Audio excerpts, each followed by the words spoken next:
What's up, ladies and gentlemen? Ross the Boss coming at you with an all-new Let's Play of Hearts of Iron 4. We are about to dive into a brand new campaign starting on the 1st of January 1936. Of course, we are going to be gathering the storm. Selecting the scenario, out of all the variety of countries that we have available, we are going to be playing none other than the United States of America, led by Franklin Delano Roosevelt. We are, of course, democratic, and we have elections every 4 years. We have a variety of national spirits, which, of course, we have the home of the free, giving us an ideology drift defense. Now, we can create factions, but unfortunately, we don't have the ability to join into other factions. We also are coupled by the Great Depression, which is going to give us a daily political power cost reduction, which is actually very, very bad. We have recruitable population minus 50%. Absolutely horrible, absolutely garbage. And on top of everything else, we have undisturbed isolationism, which is basically like an economic policy, meaning all of our factories, we have literally 100% factories, 40% of them are going to go to consumer goods, so we can't use any of those 40%. And because we have the Great Depression, and another 30% of those factories aren't going to be able to utilize. So altogether, these two are going to give us a 70% reduction in, building infrastructure, building anything. Building military factories, civilian factories, building new radar stations, anti-air guns. So it is going to be a little bit of a challenge. Now, another thing I wanted to mention, now the United States is very fun to play, but they do have a very slow start. We are going to be playing on regular difficulty, Iron Man mode, and we are going to be playing as historical as possible. So without further ado, we are going to be diving into Iron Man United States 1. Now, like I said, the US starts very, very slowly. There isn't going to be any wars that we can really deal with. So for the time being, let's recruit all of our troops in the mainland. I'm going to add you to a general. And of course, I'm going to remove this cavalry unit, make you a new theater, title this cavalry, which I will do right now. And so they're basically just my garrison troops. Essentially, you're probably wondering, like, why do I need cavalry units? Well, eventually, we are going to put these cavalry units and make them into military police. You will be green because you're infantry. Okay, I get that we don't have a leader yet, but that's fine. So our number one priority is we are going to start our research slots. We have 4 available right now. Going into our industry, our number one priority is to get construction 1. Giving construction speed reduction for all of our new factories, whether civilian or military or dockyards, at plus 10%, or at least it's really negative 10%, so they're cheaper. So it's really, really good. We also want to go ahead and get basic machine tools, so our production from those factories will go up 10%. Electronic engineering, we were obviously just an industry, now we are going into engineering. If we get electronic engineering, all of our future research times will get a 2% bonus, so really it's going to be 2% faster. So for only 90 days, it is a very useful, research technology. Now finally, we only have so much that we can do, so I think our number one priority is I am going to be defending the Pacific Ocean as much as I can, so that means probably producing some marine units. I'd like to get about 20 marines, 10 in each province, like 10 in each province, like Midway, or better yet, something like Phoenix Island, and we could really start to hop to other islands and really start to protect anything and everything. So I don't think I'm going to actually recruit the Marines just yet, because I am going to get a discount sooner rather than later. So let's go ahead. All Marines are probably going to want signal companies. Essentially what they do is they allow reinforcement rates. They might even want logistics companies as well. So let's we need to unlock the motorized infantry first. And then we can start to unlock a lot of those other things. So one other thing that we need to do, we have free civilian factories. As you can see, we have 162 factories in total. We actually have 98, well, excuse me, I think we have 130 civilian factories, but because we have a 70% penalty, we're only allowed to use 32, where 30 can be used for trade. So let's go ahead and take our civilian factories. and just start building them up. One thing that civilian factories do, if you're new to Hearts of Iron 4, they are essentially the backbone of any economy. And I don't know why I built them here in California. Let me delete those. And Oregon and Washington. I want to create civilian factories, but because we only have so many spots, it doesn't make sense to put them on the coastline, because, you know, we can only build dockyards on the coastline. We can't build dockyards in the heartland. So, might as well just move them in as much as possible. So, the reason why we want civilian factories is they are the backbone of your economy. Now, there isn't actually a currency in the game, but you can see that there's a little thing called construction cost. And the more civilian factories you have, you can have up to 15 civilian factories working on one item at one time. So the more civilian factories we have, the faster things get produced. Now, civilian factories are one of the most expensive at 10,800. Military factories are a lot cheaper. And then naval dockyards are, of course, one of the cheapest. So at like 60% of the value compared to 100%. Okay, we have some free military factories.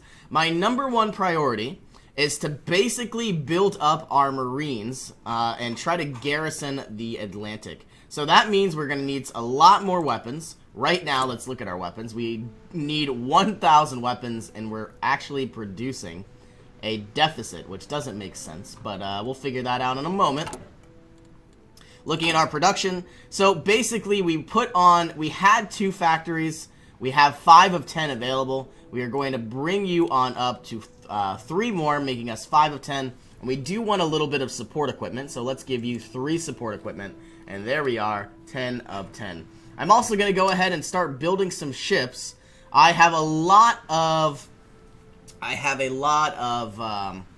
you know, trade goods. I have a lot of resources available. So let's go ahead and utilize our resources. Now, unfortunately, I don't have chromium, so I don't plan on necessarily building any massive battleships just yet. But I think it would be very viable to start going and producing some heavy cruisers. And let's have you meet up here in Los Angeles. All of you will come to LA. And we also have those free dockyards, so let's build as many as we can, but we should only have 5. So as you can see, some are going to be blue, some are going to be gray. As we accumulate more and more naval dockyards, those will, of course, add to our reserves. We also finally have no national focus. We are going to start the WPA, which is the Work Progress Administration. Essentially what this does, we are going to be spending 70 political power, because it takes 1 every day. But we are going to have a net increase of 150. So really, we're going to gain about 80 political power. But really, with 150 political power, I can hire any type of law and government change. And we are most likely going to get something along the lines of industrial concern, or better, actually, we're probably going to get some type of warfare expert, giving us army experience every single day, so that way we can really start to change around our units. So my entire goal is to basically create a very powerful civilian factory homeland. And, of course, when we go to our islands, I'm going to be building quite a few coastal forts. And I'm going to be building quite a few air bases, radar technologies. I am going to be ruling the seas through our naval presence, but I also am not going to be scared about building a heck of a lot of naval bombers. I think that's going to be one of our best options. And I do want to protect Guam at all costs, so that is going to mean producing some Marines. I don't plan on ever using these 21 units. So I think what I'm going to do are take the units in Puerto Rico, take the units in Guam, or excuse me, in Panama and Alaska, and we are still running along. Let's go to speed 4 because, like I said, the United States is going to be taking a very long time to get things starting to roll over. And with all 24 of those units, we want to give you some type of commander. All we're going to be doing is just guarding our coastline. And wait, I don't plan on ever moving these guys. So let's garrison Alaska, Washington, Oregon, California, Florida. We can't forget about Panama. And we can't forget about Puerto Rico and the Virgin Islands. So I think I'm just going to do that now so we don't forget. Louisiana, Mississippi, Alabama, Georgia, South Carolina, North Carolina, Virginia, Maryland, almost forgot one, New Jersey, Pennsylvania, New York, and Maine. As you can see, I am protecting all of our coastlines. I don't plan on going to war with Canada, and I don't plan to go to war with Mexico. So as I was saying, I'm trying to go ahead and create some sort of historical World War II, though I might not necessarily get involved with Europe, only because I'm hoping that the United Kingdom and France, the Allies, lose in Europe. And so that way, I can pretty much own the entire Pacific. And then if I need to, I'm going to have so many resources that I could really start to sail over to Africa, drop off some tanks, and, you know, I'm going to have so many resources that I could pretty much do anything I want. But one of my issues is I'm not going to have a lot of manpower. So I think our best option is to just produce as many tanks as possible and try our best that way. Now, another thing that I'm going to mention, looking at our research, we basically have these things called doctrines, and the paradox, the game itself wants us to start with superior firepower. Don't get me wrong, all of these doctrines are very, very powerful. Some are meant to have, you know, they all have different bonuses, like mobile warfare is mainly used for tanks, like a country like Germany. Superior firepower doctrine is pretty much a jack of all trades, but, you know, a master at none. So it's really good with offensive and defensive. Grand Battle Plan is always about creating a plan. I think Japan is the best option because they, you know, if they create a plan, you know, they get a lot of experience and better attack bonuses whenever they have a plan rather than just moving on in. And then Mass Assault is just throwing anything and everything at your opponent. So I think, even though the game has already given us about 180 or 250 days toward superior firepower, we're actually going to go with mobile warfare. Only because I do plan on building a heck of a lot of military here inside the United States. I'm probably going to be building a heck of a lot of light tanks, maybe a lot of heavy tanks as well. But it's not going to be anywhere near until, like, I don't know, 1940-ish. But for the meantime, like I said, my number one goal is to just station some troops, whether they're Marines or whether they're just regular troops in general. I do need to go ahead and create a radar dish, which I haven't even unlocked. And, of course, we are going to need some air bases on Guam. All of my fleet production is going to be based here in LA. And I am going to start basing some fleets here in Miami. These 111 ships are all going to stay for now. And I don't really see any submarines other than you. Let's take you. Move you on down to Savannah.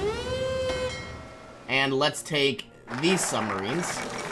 Okay, remilitarization of the Rhineland, and we have completed the Workers' Progress Administration. Let's take all these. We have a lot of subs. You're going to actually go down to Daytona Beach. That's actually very, very odd. St. Augustine's up here. Jacksonville's up here. Yeah. I wonder why Daytona Beach is a port, but don't worry about it. The remilitarization of the Rhineland. So essentially what this means, the game is obviously beginning the historical focus. We have Germany, previously from the the Treaty of Versailles, which ended World War I. Germany was forbidden to station troops in the Rhineland, and obviously they went ahead and they just did that, causing some world tension.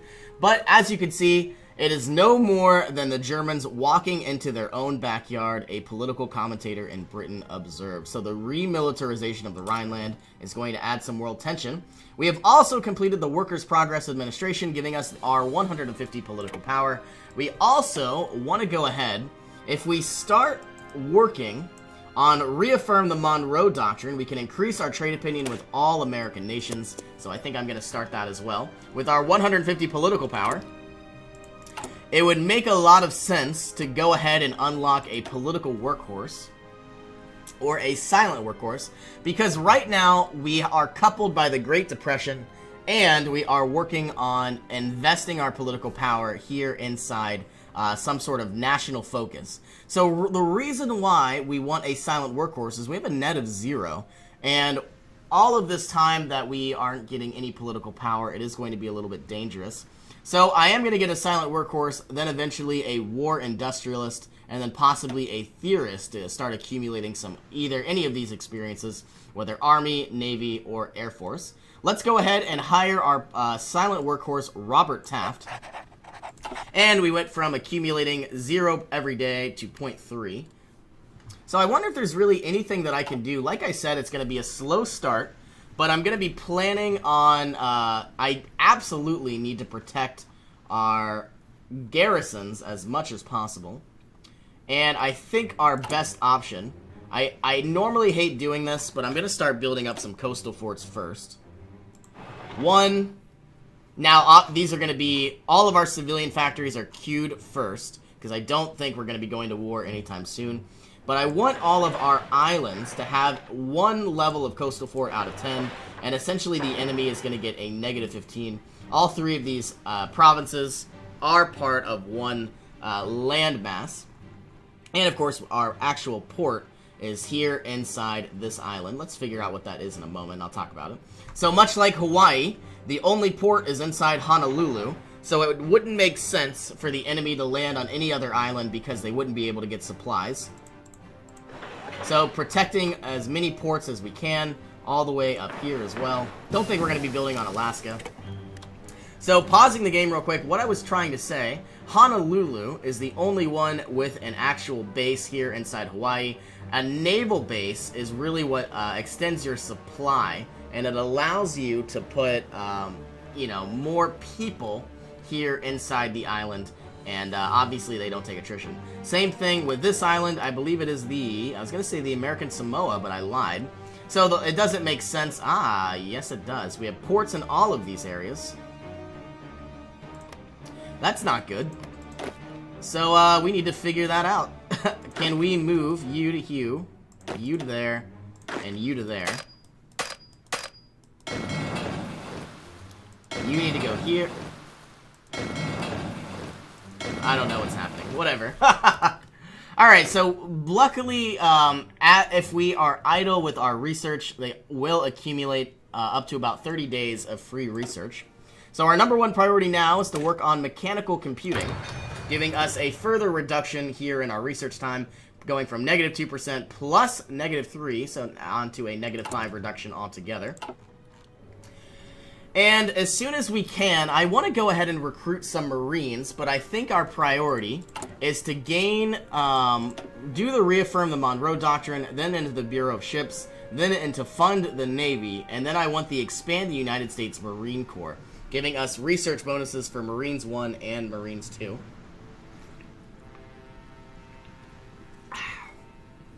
And amphibious operations would give us 50% research models for our transports, so making them a lot cheaper to research in general. I am very happy that I got the silent workhorse because I am accumulating, even if it's not a lot, I'm starting to accumulate a political power. So it's really going to mean that the more political power I have, the quicker I can change these laws, like undisturbed isolationism, free trade. We are a disarmed nation. So eventually I want to improve the amount of manpower that I can harness. So recruitable population is only at 1%.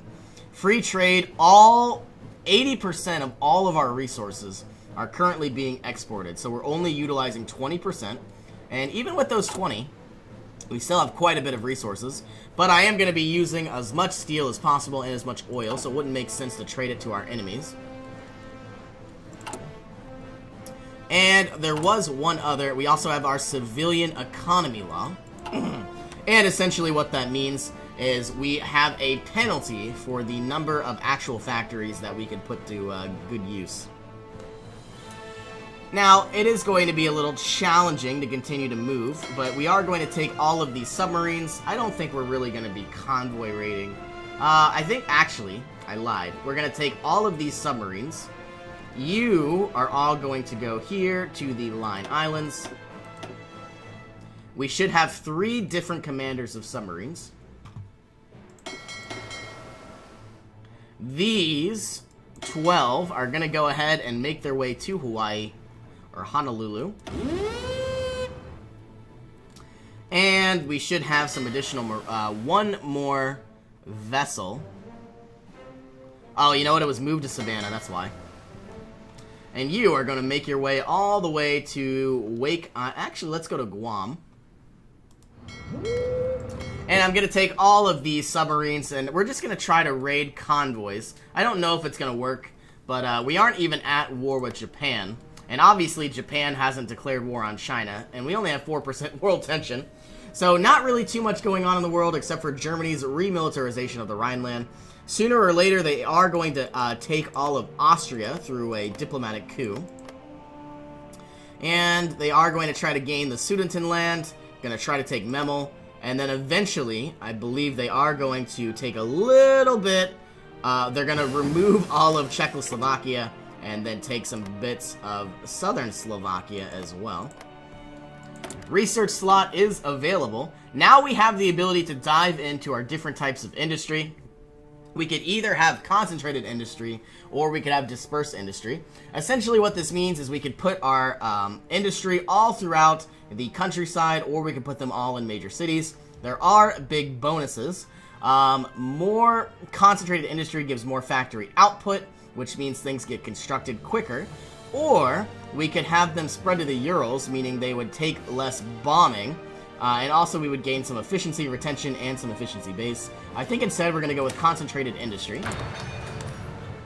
And that way, essentially it's the type of playstyle you're going to be utilizing. Germany is probably going to get bombed the hell out of, so it would make sense to, you know, change up a lot of their, you know, industry to, of course, the rurals and the countryside. No national focus. I would like to gain a heck of a lot of free political power, but I think my most important goal would be to expand the United States Marine Corps. So let's start working on the Bureau of Ships. It's going to give us a lot of Navy experience, and all of our future ships are going to be a little bit cheaper to produce. Not cheaper, but they're going to not take as long to produce, so the efficiency will go down.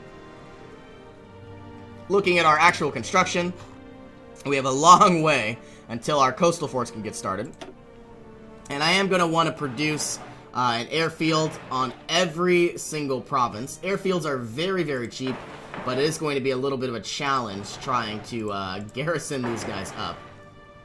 The entire goal is probably to get about 50 planes on every single... Oh, we already have one here, so it doesn't make sense. I want to get about 50 naval bombers, just protecting the entire area that they're in. So obviously, if we look here in our strategic air map mode, Guam, their planes will protect the Mariana region. It really goes by range, so my naval bombers aren't going to be that great now. And we also have these units in Wake Island are going to try to protect the Eastern Micronesia. Here in Midway, we'll try to protect the West Emperor chain, etc., etc. And as we continue to get stronger and stronger, I might even go ahead and add some real planes as well. One of our biggest issues in the game, at least right now, you can see we're down 17,000 infantry units, or infantry equipment, but because we are producing more, we went from a production of 2 to a production of 5. That number probably was around 700, and now it's 573. So obviously adding more factories to produce the goods you need is going to make things a lot quicker. I might even go ahead and speed up to speed 5, because really the United States starts off so slow, but what's really cool is as the game progresses, it really starts to explode in every different area. So, gathering more world tension, we have the Spanish Civil War. This actually happened in real life if you're unfamiliar. And essentially what's happened is we have a civil war inside Spain. We have nationalist Spain, which of course they are fascist, so they are friendly with the German Reich and Italy. And you would think we have democratic Spain, but instead it is Republican Spain. And instead what we have is, of course, communism instead of democratic. So I thought that was really odd. I didn't think it would be communism that would cause the Civil War, but I guess it is. So anyway, 90% of the time, nationalist Spain does work because Germany and Italy, does win, because Germany and Italy send volunteers. while nobody around them is communist, so they don't really care who wins. Obviously, they don't want the fascists to win, but they don't really want the communists to win either. So what will this mean for Spain? Like I said, 90% of the time, Germany and Italy send in volunteers to help nationalist Spain, and all they need to do is send in like 1 or 2 light tanks. And, you know, literally, they won't be able to win at all. Looks like our motorized infantry and our construction has finished up. We are now going to start working on our very first doctrine. And like I said, the game has started us on superior firepower, but instead we're going to get mobile warfare. I am planning on getting a lot of tanks. We got construction 1. We are not in 1937. I would really like to unlock the radio to start getting signal companies, but is that necessary? Yes, it is. Let's start unlocking the radio. And like I said, we are accumulating political power. We've only gained about 34. But eventually we might get about 150 and get like a free, I don't know, law change or a new free advisor. I believe Italy has annexed all of Kenya and, all of Ethiopia. So it wasn't a lot of world tension, only about 1% world tension. And they did have a claim here. So essentially it was going to be taken by Italy sooner rather than later. Our national focus has been unlocked, the Bureau of Ships, giving us some Navy experience, and all of our production is going to be a lot cheaper. Making our way down to fund the Navy, all of our research doctrines, or at least 3 of them, will get a 50% bonus. And like I said, our #1 priority is to get to expand the United States Marine Corps, and I really want to go ahead and start working on a lot of these reaffirm the Monroe Doctrine spheres. And essentially it's going to give us a lot of political power. And all of these countries in the, Central America, the Caribbean, and South America, they're all going to start flipping over to democratic, which is actually really good. So now we have a country like El Salvador, and, you know, eventually they're going to flip from fascist to democratic, so then we will never go to war with them. So it makes sense. There will be peace inside South America, the Caribbean, and Central America. The games of the 11th Olympiad, they are concluded. Germany has won with 33 gold medals. As you can see, the war in Iberia is going well for the nationalists.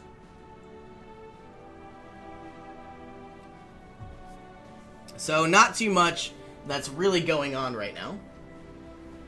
But in the meantime, we are building up our industry as much as possible. We probably completed, I think we had, I would say we probably completed in 8 months, maybe 4 civilian factories. And of course, because we now created 4 civilian factories, 70% of them go to consumer goods. But the reason why we're doing this, they're not lost, they're just being used elsewhere. So it would make a lot of sense to, once we finally change our economy law, all of those are going to be freed up and given to us once again. So it's kind of an investment for our future. The more civilian factories we have, the faster our military factories, our naval dockyards will produce. We have no national focus. Let's start expanding the United States Marine Corps. And I am going to start wanting to produce more naval dockyards. And I am going to start needing to produce a lot of planes, which we don't have either. Now that we're producing heavy cruisers in California, I also want to go ahead. We have free dockyards. Let's start producing some basic destroyers, the Farragut class, and have you in land inside LA. And my entire goal with all of these submarines, I'm just going to let the game tick on by because we are waiting to have them we're waiting to get farther into the game as possible. I'm giving you a random admiral, preferably somebody weak. Oh, that was an accident. Mechanical computing has been unlocked. Concentrated industry and the radio have been unlocked. We are going to essentially convoy raid as much as possible here in the Mariana region, Bismarck, and the Philippine Sea. We should have some more units around here somewhere. Looking for our ships in Honolulu. Give you a random advisor. And we are going to convoy raid here inside the West Emperor Chain, Hawaii, and the Micronesian Gap. Looking inside the Line Islands, we have 14 more vessels. Frank Jack Fletcher and Convoy raid inside these areas. Okay, the election of 1936. So we can either go with the Democrats or we can go with the Republicans. Normally, getting infrastructure, construction speed, and national unity is not a bad plan, but I think I'm actually going to go with the Republicans here. And the reason why, our industrial research time will be at minus 10% for the rest of the game, and our ideology drift defense isn't going to change. So it doesn't matter about ideology drift defense. So at the end of the day, we have the difference between national unity, which doesn't matter because we're not really going to get attacked. And we have infrastructure speed. So it's infrastructure speed versus industrial research time. We are actually going to take Alpha Landon in total. And that means all of our industry that we're going to be working on eventually. So here in industry, this is all at 10% reduction. Let's start working on construction. I get that we are ahead of time as it is. Concentrated industry, and we definitely want to start working on improved machine tools. But yeah, so my primary goal is to just recruit about 20 divisions of Marines, and I'm going to station them on a variety of provinces like Guam, I guess Wake Island, and we are going to try some naval invasions to secure a lot of these areas. Trying to take a glance. I believe the Caroline Islands have a level 3 airbase. Looks like we have expanded the United States Marine Corps. They've finished up. We're now going to be working on amphibious operations. And then after we unlock the amphibious operations, we are going to start working on our American doctrines. Reaffirm the Monroe Doctrine, which I believe we already did. And start working on the Caribbean sphere, the Central American sphere, our neighbors, Canada and Mexico, and of course South America. The entire goal is I could actually take over Venezuela, but I'm not sure that we really need to puppet them. It might make me go to war with the German Reich, which we really don't want to do either. But I'm not really too sure. I could use all 24 of these troops. They're not really doing anything. And better yet, I could even train these troops to get everybody up to the correct status. But when I the correct experience, so instead of trained, they get 25% more power. But my issue, though, is these units are very, very weak, and they don't have a lot of the support companies that are required. Well, anyway, we are going to go ahead and put our very first cut in this episode, so thank you all for joining me. I hope you all have an awesome day, and I will see you in our next adventure.